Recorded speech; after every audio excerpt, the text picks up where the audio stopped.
Hi everyone, my name is Victoria Imiki and I am here to present about therapy dogs. Does breed matter? So some things about therapy dogs. Definition. A therapy dog is a dog that provides comfort and affection to people who are in need of emotional and physical support, meaning in hospitals, schools, natural disaster areas, and nursing homes. So these dogs go into these type of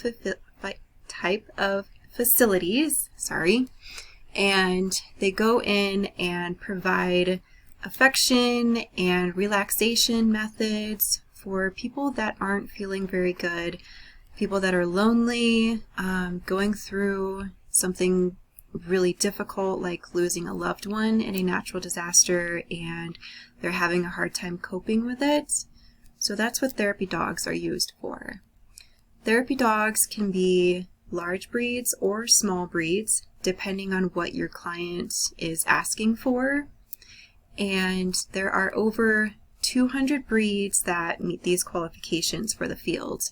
There is a little bit of a conflict going on in research stating that not all breeds are qualified for therapy work and they might be better suited for like service dogs or emotional support work. However, if your dog is trainable, if your dog has a friendly disposition, they're sociable, gentle with everyone, affectionate, then that kind of goes out the window, and as long as they can pass the tests that go with training a therapy dog, then they won't have any problems going into different facilities. Therapy breeds versus service breeds. Now like I said, there is a difference. The number one spot for therapy breeds have always been golden retrievers, and the number one spot for service breeds have always been the Labrador retriever. These are crossover breeds, however, so they can support in emotional, service, and therapy work, along with a lot of other breeds like pit bulls, Pomeranians, beagles. All of these different dogs can do all three support work. These breeds' characteristics that they look for are high intelligence, having a friendly disposition, calmness, and the ability to form a strong bond, and the drive to work hard. My personal perspective, so after doing my research on does breed matter, it all started making sense when I started getting the same questions, same answers popping up that yes, breed does matter.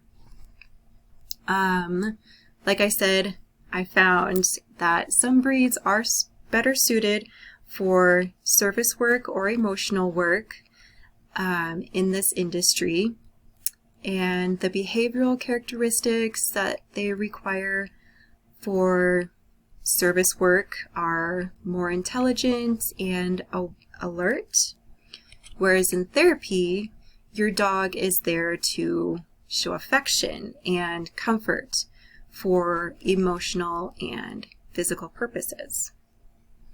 And after putting everything on my paper, like I said, it started making sense that you actually wouldn't really want a Rottweiler as a therapy dog, because if you do have a Rottweiler, you need them, or they need you, to be able to step up and show dominance. Otherwise, they might trample over you and kind of rule the house when you should be in charge, not them. And a Shih Tzu wouldn't make a very good service dog just because of their size, and they don't have the right characteristics for that line of work. So my future ideas, I really wish more schools around the world, around the nation,